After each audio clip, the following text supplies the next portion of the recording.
The red sun of Xerion 7 beat down on Captain Jake Morrison as he crouched behind a jagged rock formation. His rifle felt heavy in his hands, and sweat dripped down his face inside his helmet. Around him, the alien landscape stretched endlessly, with purple sand and twisted metal trees that looked like they belonged in a nightmare. 3 days ago, his team had landed on this hellish planet to gather information about enemy movements. The mission was supposed to be simple. Get in, scout the alien base, take pictures, and get out. Nobody told them about the massive army waiting for them. Jake pressed his radio button again. Static filled his ears. The communication tower they had destroyed yesterday was their only way to call for help, and now they were completely cut off from the main fleet. His squad of 12 soldiers had been reduced to just 4 in the last 2 days of fighting. "Captain, we need to move," whispered Sergeant Pete Davis from behind another rock. His uniform was torn and bloody, and his left arm hung at an odd angle. "They're closing in from the north." Jake looked through his scope at the approaching enemy forces. The Kithrans moved like deadly shadows across the landscape. They were tall creatures, nearly 8 feet high, with 4 powerful arms and skin that looked like green leather. Their armor sparkled in the sunlight like it was made of diamonds, and their weapons glowed with dangerous energy. "How many?" Jake asked quietly. "Too many," replied Corporal Lisa Wong, the team's sniper. She had been counting enemy soldiers for the past hour. "I see at least 50, maybe more. They have those floating tanks with them too." Jake cursed under his breath. 50 alien soldiers against 4 wounded humans was not good odds. Their bullets seemed to barely scratch the enemy armor, while the aliens' energy weapons could cut through rocks like butter. Every time they fought, more of his people died. "There's the dropship," said Private Danny Brooks, pointing toward a small valley where their transport waited. The ship looked tiny and fragile compared to the massive alien war machines surrounding. "If we can reach it, we might have a chance." Jake studied the distance between their hiding spot and the ship. It was about half a mile of open ground with no cover. The aliens had positioned themselves perfectly to block any escape route. They were smart, these creatures. Much smarter than the intelligence reports had suggested. They're not just hunting us, Jake realized. They're herding us toward the ship. It's a trap. The others looked at him with confusion and fear. They were all young soldiers, barely out of training. This was their first real combat mission, and they had expected to fight. Other humans, not alien monsters with impossible technology. "What do we do, Captain?" Pete asked. His voice shook slightly, and Jake could see the fear in his eyes. Jake thought quickly. The aliens wanted them to run for the ship. They probably had snipers waiting to pick them off as soon as they broke. Cover. But staying here meant certain death too. The enemy was getting closer every minute, and they were running out of ammunition. "Danny, Lisa, you two are going to make a run for the ship," Jake ordered. "Pete will cover you with the heavy machine gun. I want you to fire everything you have at those energy cannons on the left side." "What about you, sir?" Lisa asked. Jake checked his rifle one more time. He had maybe 30 bullets left, plus 2 grenades. Not much against an alien army, but it would have to do. "I'm going to give you time to escape. Someone needs to get word back to Earth about what we found here." "We're not leaving you behind," Pete said firmly. "That's an order, Sergeant," Jake replied. His voice was calm, but inside his heart was racing. He had never been so scared in his life, but he couldn't let his soldiers see that. "The fleet needs to know about their numbers, their weapons, everything. If we all die here, nobody will know what's coming." The alien voices were getting closer now. Their language sounded like metal scraping against stone, harsh and unforgiving. Jake could hear their heavy footsteps crunching on the purple sand. They were taking their time, confident that the humans had nowhere to run. "On my signal," Jake whispered. 3, 2, 1, go." The battle erupted in chaos. Pete's machine gun roared to life, sending streams of bullets toward the alien positions. The creatures scattered for cover, their diamond armor sparkling as bullets bounced off harmlessly. Danny and Lisa sprinted across the open ground, zigzagging to avoid the energy beams that lit up the air around them. Jake jumped up from his hiding place and opened fire with his rifle. He aimed for the gaps in their armor, the joints where the protective plates met. A few of his shots found their mark, and green blood splattered on the rocks. The aliens roared in anger and turned their attention toward him. Energy beams sliced through the air inches from his head. The heat from the weapons made the air shimmer like a mirage. Jake rolled behind another rock just as his previous cover exploded in a shower of melted stone. The alien weapons were incredibly powerful, far beyond anything humans had developed. "They made it to the ship," Pete shouted over the noise of battle. Jake looked toward the valley and saw the dropship's engine starting to glow. Danny and Lisa had reached safety, but now the aliens were focusing all their firepower on his position and Pete's. The machine gun fell silent and Jake's heart sank.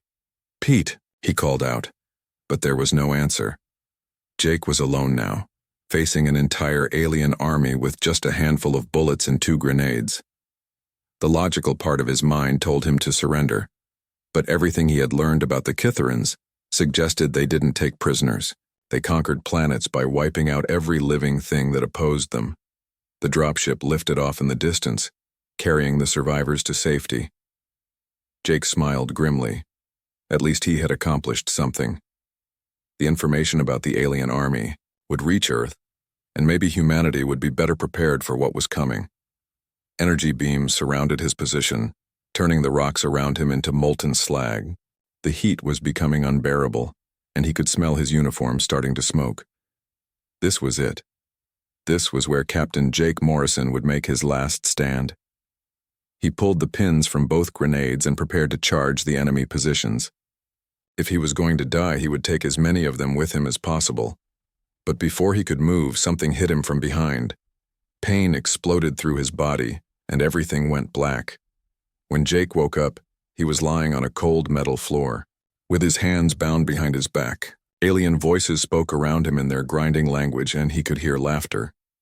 They were laughing at him, the captured human soldier who had dared to fight against their mighty empire. Jake kept his eyes closed and listened. He was still alive, which meant they wanted something from him. Information, probably, or maybe they just wanted to study him like a laboratory animal. Either way, he was not going to make it easy for them. The laughter continued, and Jake felt anger building in his chest. These creatures had killed his friends, destroyed his team, and now they were laughing about it. They thought they had won. The capturing one human soldier was some kind of victory. They had no idea what they had gotten themselves into. Jake's head pounded as he slowly opened his eyes. The first thing he noticed was the strange blue light coming from everywhere and nowhere at once. The walls around him were smooth and curved, made of some kind of metal he had never seen before. Everything looked alien and wrong. He tried to sit up and immediately felt dizzy. His whole body ached, and there was a burning pain in his shoulder where the energy weapon had hit him. When he looked down, he saw that his military uniform was mostly gone. The aliens had left him wearing only his basic clothes, taking away his armor, weapons, and equipment. "You are awake, soft one," said a voice from nearby. Jake turned his head and saw another prisoner sitting in the corner of the cell. The creature looked like a giant insect with 6 legs and 4 arms. Its skin was shiny black and its eyes were huge and dark. Despite its frightening appearance, its voice sounded gentle and sad. "My name is Chiktar," the insect creature continued. "I have been prisoner here for many cycles of their home star. What do they call your species?" "Human," Jake replied, his voice rough and dry. "I'm Captain Jake Morrison. Where are we?" "On their warship called Dominion's Edge. It is very large with many levels and thousands of soldiers. The Kitharans had to conquer planets and capture beings like us." Jake looked around the cell. It was bigger than he expected, probably designed to hold much larger creatures than humans. The walls were covered with some kind of energy field that glowed faintly. There were no visible doors or windows, just smooth surfaces everywhere. "Why, are we still alive?" Jake asked. Before Chiktar could answer, another voice spoke from the shadows. "Because they want to study us first." A figure stepped into the light, and Jake saw it was a humanoid female with blue skin and silver hair. She looked injured, with several bandages wrapped around her arms and legs. "I am Zara of the Altarian Republic," she said. "My people were conquered by the Kitharans 2 years ago. I used to serve on ships like this one before they destroyed my homeworld. Jake felt his stomach drop. They destroy entire planets? When they are finished studying a species, yes. They take what they want and eliminate the rest. The Kitharans believe they are the perfect form of life, and all other species are inferior mistakes that should be corrected or removed.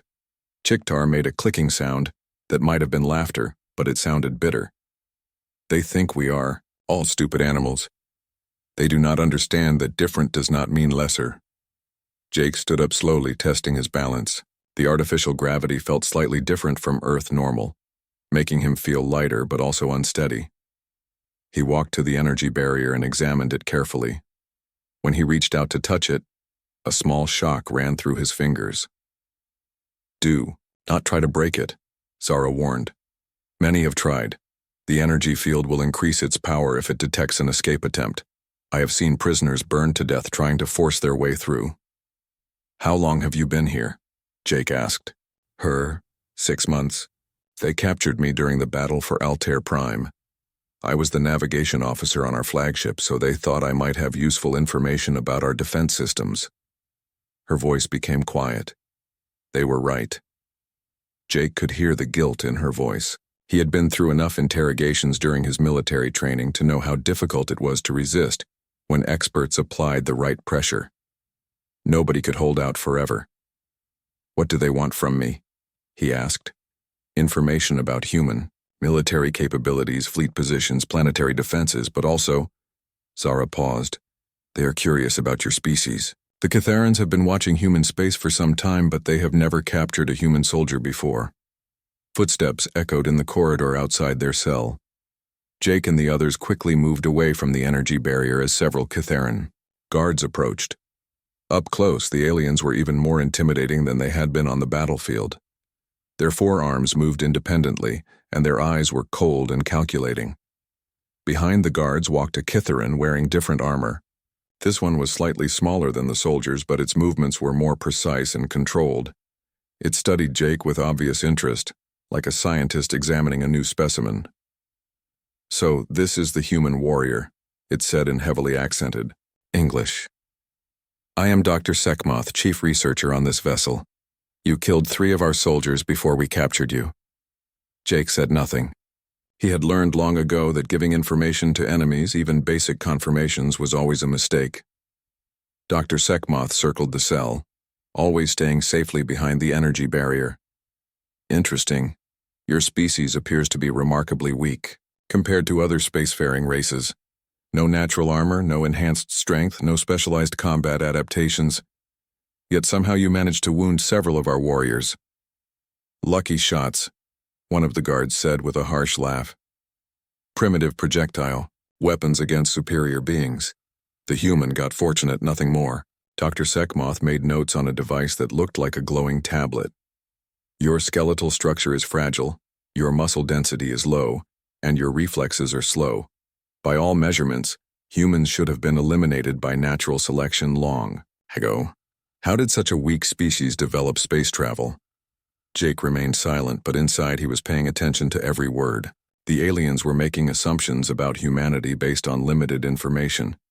They saw physical weakness and concluded that humans were inferior in all ways. That kind of thinking could be useful. Perhaps they survived through cowardice, suggested another guard. Hiding while stronger species fought each other. Dr. Sekmoth continued making notes. We will begin testing tomorrow. Physical capabilities first, then intelligence assessments, followed by stress tolerance experiments.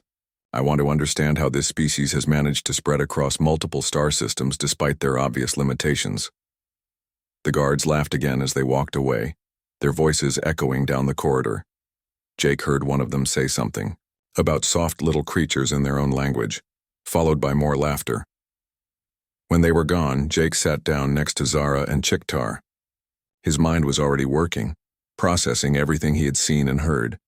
The Kitharans were arrogant and overconfident. They had superior technology and physical abilities, but they were making critical mistakes. They underestimate you, Zara observed quietly. That is dangerous for them, but it might be good for you. Jake nodded. They think strength is the only thing that matters in a fight.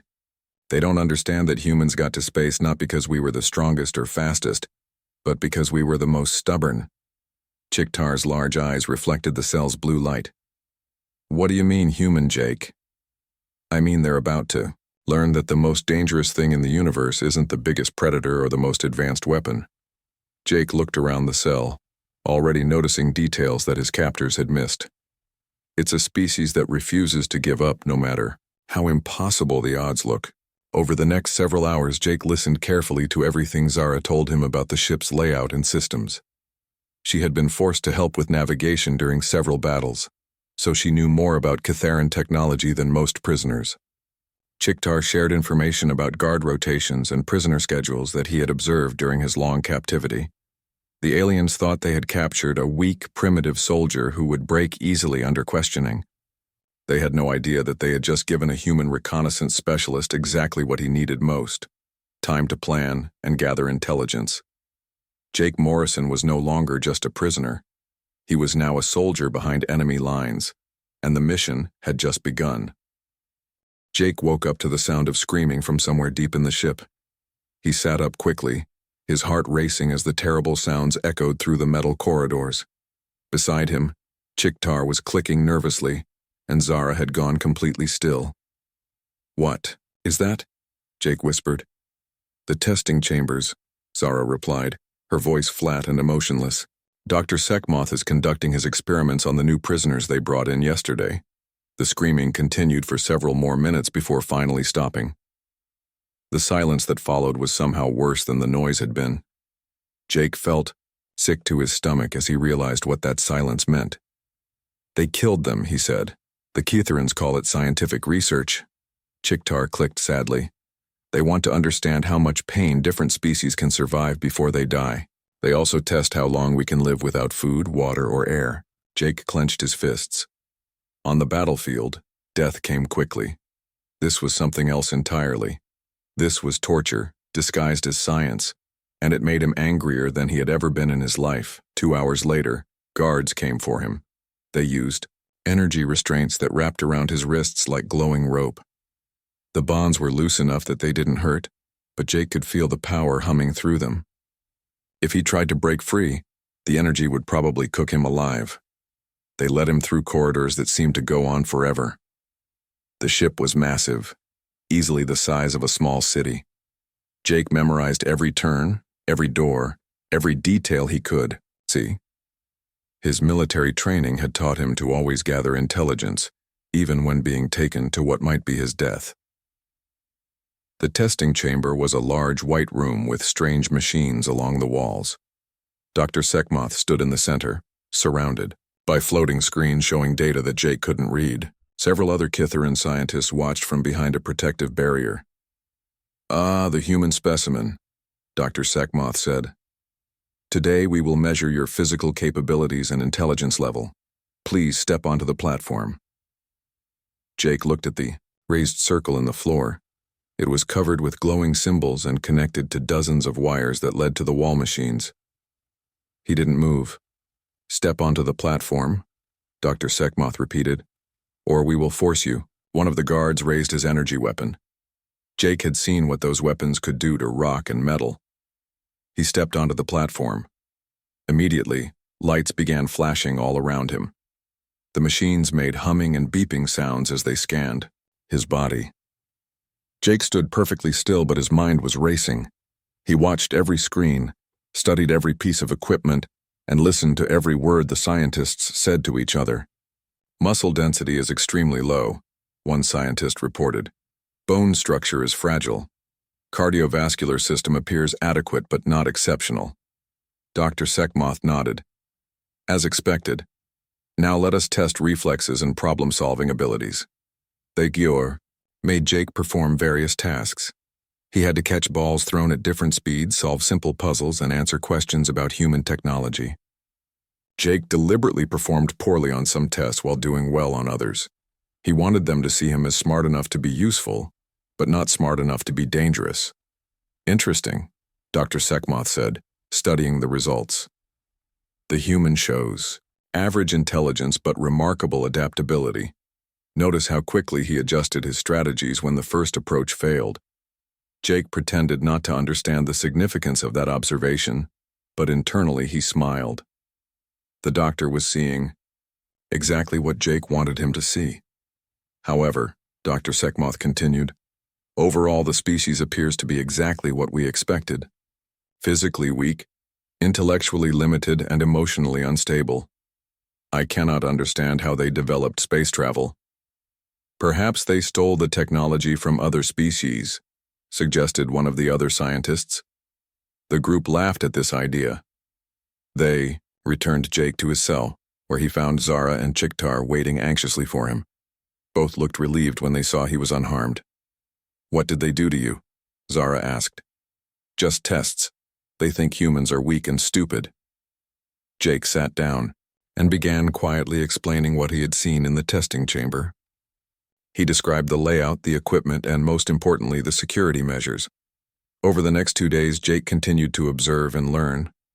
The guards followed predictable patterns, changing shifts every 8 hours. The scientists were so confident in their superiority that they discussed their work openly, not caring if prisoners overheard them. Most importantly, Jake noticed that the Kitharans had a critical weakness. They couldn't imagine that other species might think differently than they did. On the 3rd day, everything changed. Jake was awakened by new voices in the corridor. He recognized the language immediately. English. Human prisoners were being brought aboard. His heart raced as he listened to familiar accents and speech patterns. A few minutes later, the cell across from his was opened, and 6 humans were pushed. Inside, Jake's breath caught in his throat when he saw one of them. Lieutenant Amy Carter, he called out softly. Amy looked up in shock. She was dirty and injured, but her eyes were still sharp and alert. Captain Morrison? Sir, we thought you were dead. Not yet, Lieutenant. What's your status? We were captured during a rescue mission to find you, sir. The aliens hit our ship with some kind of weapon that shut down all our electronics. We couldn't fight back. Jake processed this information quickly. Amy was one of his best officers, smart and resourceful. If she was here, it meant the rescue mission had failed, but it also meant he now had trained soldiers to work with instead of just civilian prisoners. Are you injured? He asked. Nothing serious, sir. We're all functional. That evening, Dr. Sekhmoth visited Jake's cell personally. The alien scientist seemed excited about something. Tomorrow, human, you will participate in a demonstration for our command staff, he announced. We want to show them the fighting capabilities of your species compared to ours. What kind of demonstration? Jake asked. Combat, of course. You will face one of our warriors in the arena. It will be an educational experience for everyone involved. Dr. Sekhmoth's eyes glittered with anticipation. Our commander wishes to see for himself how pathetic human soldiers really are. The fight will be broadcast throughout the ship so all our crew can witness the superiority of Kytheran warriors. After the scientist left, Jake sat in silence for a long time. Zara and Chiktar watched him carefully, both recognizing that something important had just happened. They want to humiliate you in front of their entire crew, Zara said. The arena is in the center of the ship. Hundreds of Kitharans will be watching. Jake nodded slowly. How big is this arena? Large, with multiple levels and various terrain. Features. They use it for training exercises and entertainment. What about security during these events? Zara thought for a moment. Most of the crew would be watching. Guard posts might be understaffed. Jake looked across the corridor at Amy and the other human prisoners. They were all watching him, waiting for orders. These were soldiers who had risked their lives trying to rescue him. They deserved better than to die as alien entertainment. Chiktar, how many prisoners are on this ship total? Perhaps 200 from many different species. Most have been here much longer than me. Jake's mind began forming a plan that was either brilliant or completely insane. The Kitharans wanted to put on a show, to demonstrate human weakness in front of their entire crew. They expected him to lose quickly and die badly, proving their superiority. They had no idea that they were about to give him exactly what he needed: an audience, a distraction, and an opportunity. Amy, He called softly to his lieutenant. Tomorrow, during the demonstration, I need you to watch for my signals. We're not going to die as entertainment for these creatures. What are you planning, sir? Jake smiled grimly. I'm going to show them what happens when you underestimate a human soldier. But first, I need to explain some things to all of you. The real fight isn't going to be in the arena. As Jake began outlining his plan to the other prisoners, he could see hope returning to their eyes. The Kitherans thought they had captured a group of primitive, defeated enemies. Instead, they had just given a human military unit time to plan, intelligence about their ship, and motivation for revenge. Tomorrow, the aliens would learn why humanity had never been conquered. The arena was the largest room Jake had ever seen inside a spaceship. It stretched out like a football stadium, with metal platforms rising up on all sides filled with hundreds of cheering Kitheran soldiers. The floor was covered with sand, rocks, and obstacles that created a maze of hiding spots and fighting positions. Jake stood in the center wearing only his basic clothes, no armor or weapons. Across from him waited his opponent, a massive Kitheran warrior named Thexkar. The alien was at least 9 feet tall, covered in thick armor that sparkled like diamonds. All 4 of his arms held different weapons: an energy sword, a plasma rifle, a shock whip, and a force shield. General Vextal, the ship's commander, stood on the highest platform addressing the crowd. His voice boomed through speakers that made every word echo in the vast space. Today we demonstrate the weakness of the human species, the general announced. This pathetic creature dared to fight against the mighty Kitheran Empire. Watch as our champion shows you why humans will never threaten our dominance. The crowd roared with laughter and approval. Jake could see hundreds of alien faces looking down at him with amusement and contempt. They were all expecting the same thing: a quick, easy victory that would end with a dead human on the arena floor. Jake looked up at the prisoner viewing area and caught Amy's eye. She gave him a tiny nod. Everything was ready. "Let the demonstration begin," General Vextal shouted. Thexkar raised his energy sword and charged forward with surprising speed for such a large creature. The crowd cheered as the weapon sliced through the air where Jake had been standing just a moment before. But Jake wasn't there anymore. Instead of trying to meet the alien's charge head-on, Jake had rolled to the side and was already moving toward a pile of rocks near the arena wall. Thexkar spun around, confused by the human's speed and agility. "Stand and fight like a warrior," the alien roared. Jake didn't answer. He grabbed a handful of sand and threw it at Thexkar's face while diving behind the rocks. The alien warrior blocked the sand with his shield, but the distraction gave Jake time to reach better cover. The crowd was no longer laughing. They had expected the human to charge forward and die quickly. Instead, he was using tactics they didn't understand. Thexkar fired his plasma rifle at the rocks where Jake was hiding. The energy blasts turned stone into molten liquid, but when the smoke cleared, the human was gone again. Jake had crawled through a gap between the rocks and was now behind his opponent. Jake picked up a piece of broken metal from the arena floor and threw it at the back of Thexkar's head. The improvised projectile bounced off the alien's armor harmlessly, but it made Thexkar spin around in anger. "Coward!" the warrior shouted. "Fight with honor." "Honor doesn't keep you alive," Jake replied, already moving to his next position. For the next 10 minutes, Jake led Thexkar on a chase around the arena. He used every obstacle, every piece of cover, every advantage the environment offered. He threw sand, rocks, and metal scraps. He climbed walls, crawled through tight spaces, and used the alien's own size and heavy armor against him. The crowd grew quieter as they realized this wasn't going according to plan. The human wasn't fighting like other species they had conquered. He wasn't trying to match their warriors' strength or weapons. Instead, he was fighting like something they had never encountered before. Thexkar was getting tired and frustrated. His heavy armor and multiple weapons were slowing him down, and the human's unpredictable movements were making him dizzy. He had been trained to fight opponents who would stand and exchange blows, not someone who treated combat like a deadly game of hide-and-seek. Jake saw his opportunity. While Thexkar was catching his breath, Jake climbed onto one of the higher platforms. The alien looked up and raised his plasma rifle, but Jake was already in motion. He jumped down from the platform, landing on Thexkar's shoulders. Before the alien could react, Jake wrapped his arms around the warrior's neck and used his own weight to throw off Thexkar's balance. The massive alien stumbled forward, dropping his energy sword. Jake grabbed the fallen weapon as he rolled away. The sword was heavy and awkward in his hands, designed for a creature with 4 arms, but it was still a weapon. Thexkar turned around, now holding only 3 weapons instead of 4. For the first time, the alien warrior looked uncertain. "Impossible," he growled. "You are weak. You are nothing." Jake circled his opponent, keeping the energy sword between them. "That's your problem. You think strength is everything. You never learned that the most dangerous enemy is the one who refuses to quit." The final exchange happened quickly.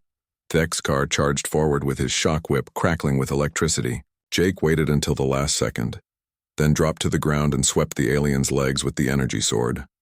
Thexkar crashed to the arena floor, his remaining weapons scattered in the sand. Jake stood over the fallen warrior with the energy sword pointed at his throat. The entire arena had gone completely silent, but Jake wasn't finished. While all eyes were focused on him, Amy and the other human prisoners had been moving throughout the ship. Using hand signals Jake had taught them years ago during their training, they had been communicating and coordinating without speaking a word. The Catharans had never thought to monitor human military sign language. They didn't even know it existed. Jake looked up at General Vextal on the command platform. "You wanted to see what humans are capable of. You're about to find out." At that moment, explosions echoed through the ship. The lights flickered and emergency alarms began to wail. The carefully gathered materials that the human prisoners had been collecting for days had finally been put to use. Amy had used her knowledge of chemistry to create explosive devices from cleaning supplies and food additives. The other prisoners had placed these improvised bombs at key locations throughout the ship, targeting the power systems and communication arrays that Zara had identified as critical weak points. The crowd of Catharan soldiers looked around in panic as more explosions shook the ship. They had been so focused on watching their champion defeat the human that they hadn't noticed their prisoners escaping from their cells and moving freely through the vessel. Jake pressed a hidden control on Thexkar's armor, something he had observed during their fight. The alien's force shield deactivated and Jake could see fear in the warrior's eyes for the first time. "How?" Thexkar whispered. "You underestimated us," Jake replied. "You saw primitive weapons and assumed we were primitive thinkers. You saw physical weakness and assumed we were weak in every way. Most importantly, you forgot that humans don't just adapt to survive. We adapt to win." General Vextal was shouting orders to his soldiers, but the ship's communication system was failing due to the sabotage. The carefully organized Kitharan military was falling apart as they faced a type of warfare they had never encountered before. Jake looked around the arena at the confused and frightened alien soldiers. These creatures had conquered dozens of worlds through superior technology and overwhelming force. They had never faced an enemy that fought with intelligence, creativity, and absolute determination to survive. "The demonstration is over," Jake announced, his voice carrying clearly through the arena. Class dismissed. The Catharans were about to learn that capturing humans wasn't like capturing any other species. They were about to discover that when you cage a human, you don't get a prisoner. You get a soldier behind enemy lines, and that soldier will never stop fighting until he finds a way to win. Jake kept the energy sword pointed at Thexkar's throat, while explosions continued to rock the ship around them. The real battle was just beginning, and for the first time since his capture, Jake Morrison felt like himself again. He was no longer a prisoner. He was a human soldier doing what humans did best, turning an impossible situation into someone else's worst nightmare. The command center of the Dominion's edge was in complete chaos. Red warning lights flashed everywhere and alien voices shouted over each other as damage reports flooded in from all sections of the massive ship. General Vextal stood in the middle of it all, watching his perfectly organized military machine fall apart before his eyes. "Sir, we have lost power to decks 7 through 12, reported one officer. "Communication array is offline," called another. "We cannot contact our escort ships. Engine room reports multiple explosions in the fuel systems, a third voice added. General Vextal slammed his 4 fists onto the command table. How is this possible? They are prisoners, weak, primitive prisoners. Nobody had an answer for him. The Catharan Empire had conquered hundreds of worlds, but they had never faced anything like this. Their enemies usually fought with honor, using conventional tactics and direct confrontation. This was something completely different. Jake moved through the ship's corridors like a ghost, leading a growing group of freed prisoners toward the command center. He had traded his basic clothes for Catharan armor taken from unconscious guards, and the energy sword hung at his side. Behind him, Amy and the other humans carried captured weapons while Zara guided them through the ship's maze-like passages. Next, intersection. Turn left, Zara whispered. The command center is 3 levels up from there. Jake nodded and held up his hand to signal a stop. Around the corner, he could hear Catharan voices arguing about how to respond to the crisis. The aliens were panicking, unable to understand how their captives had escaped and organized so quickly. How many? Amy asked quietly. Jake peered around the corner. 6 guards, standard patrol formation. They don't know we're coming. The attack was swift and silent. Jake and his team had spent years training for situations exactly like this. They moved with the precision of professional soldiers, using teamwork and tactics that the Catharans couldn't counter. Within minutes, 6 more aliens were unconscious, and the humans had added their weapons to their growing arsenal. This is almost too easy, Amy commented as she checked her captured plasma rifle. They never learned to fight against guerrilla warfare, Jake replied. Their whole military doctrine is based on overwhelming force and superior technology. They don't know what to do when the enemy doesn't play by their rules. They reached the command center to find the doors sealed and heavily guarded. Through the transparent metal windows, Jake could see General Vextal and his officers desperately trying to regain control of their ship. Surrender now, and we will consider letting some of you live. Jake called out through the door's communication system. General Vextal's face appeared on a screen near the entrance. His eyes were filled with rage and confusion. You cannot defeat us, human. We have thousands of soldiers on this ship. Your thousands of soldiers are busy fighting fires, dealing with power failures and trying to figure out why their computers don't work anymore. Jake replied calmly. My people have taken control of your weapon systems, your engines, and your life support. This ship belongs to us now. Impossible. You are just a few escaped prisoners. Jake smiled grimly. General, let me explain something to you. When you captured me, you thought you were getting a weak, primitive soldier. What you actually got was a human reconnaissance specialist with years of training in sabotage, guerrilla warfare, and ship operations. He gestured to Amy and the others. When you captured my lieutenant and her team, you thought you were getting more pathetic specimens for your experiments. What you actually got was a demolitions expert, a computer specialist, a communications officer, and an engineer. General Vextal's expression grew more confused. You are lying. Our intelligence report said humans were weak and disorganized. Your intelligence was wrong, Jake replied. You studied our physical capabilities and our technology, but you never bothered to understand what makes us dangerous. It's not our strength or our weapons, it's our refusal to accept defeat. Amy stepped forward, holding a device that looked like a Catharan datapad. Sir, we've finished downloading their computer systems, fleet positions, technology specifications, strategic plans, everything. Jake nodded. This information would be invaluable to Earth's defense forces. Good work, Lieutenant. Zara, can you pilot this ship?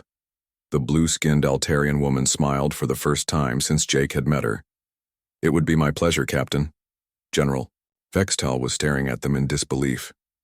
You cannot pilot our ships. The technology is far beyond your understanding. Actually, Zara said, your technology is quite similar to what my people used before you destroyed our homeworld. And Jake's engineer friend here is remarkably quick at learning new systems. Another explosion shook the ship, and the lights flickered again. Jake could see the fear growing in the general's eyes as he realized that his perfect war machine was being taken apart by the very prisoners he had planned to execute. How? General Vextal asked desperately. "How did you do this?" Jake looked through the window at the alien commander who had laughed at his capture just days ago. "You want to know the secret? You made one critical mistake. You assumed that, because humans look weak and use simple weapons, we must be simple creatures." He paused, letting his words sink in. "But humans didn't get to the stars by being strong. We got there by being smart. We didn't conquer our homeworld by having the best claws or the thickest armor. We did it by working together and never giving up. You see," Jake continued, "when you put a human in a cage, you don't get a broken prisoner. You get an angry engineer studying your locks. When you threaten a human's friends, you don't get compliance. You get a soldier who will burn down your entire ship to save them." The command center doors finally gave way as Jake's team finished overriding the security systems. General Vextal and his officers backed away as the humans entered, their captured weapons trained on the aliens. "Most importantly," Jake said as he approached the general, "you forgot that humans have been fighting impossible odds since we lived in caves.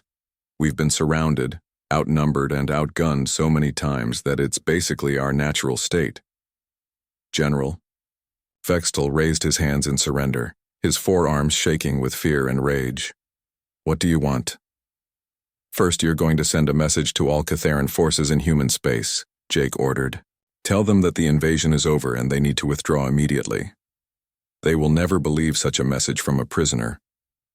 Jake gestured to Amy, who had connected her device to the ship's communication array. "They'll believe it when it comes from the bridge of your flagship, authenticated with your own command codes. Second," Jake continued, "you're going to provide us with detailed information about all Catharan military positions and capabilities. Full cooperation." "And if I refuse?" Jake's expression became cold and hard. "Then we'll leave you here when we take this ship back to Earth. I'm sure our scientists would love to study Catharan physiology the same way you studied other species." General Vextal's face went pale. The idea of being on the receiving end of the same treatment he had ordered for others was clearly terrifying to him. "You have 10 minutes to decide," Jake said. "After that, we're leaving with or without your cooperation." As the general considered his options, Jake looked around the command center that now belonged to humanity. Through the windows, he could see stars that would soon guide them home. The ship that had been designed to conquer Earth would instead carry the intelligence information needed to defend it. The Catharans had made a simple mistake. They had confused physical weakness with overall weakness, primitive technology with primitive thinking. They had learned too late that the most dangerous thing in the universe wasn't the biggest predator or the most advanced weapon. It was a human who refused to quit. "Time's up, General," Jake said. "What's your decision?" General Vextal looked at the determined faces surrounding him and slowly nodded his surrender. The mighty Catharan Empire had just learned why humanity would never be conquered. Some lessons, Jake thought grimly, come at a very high price.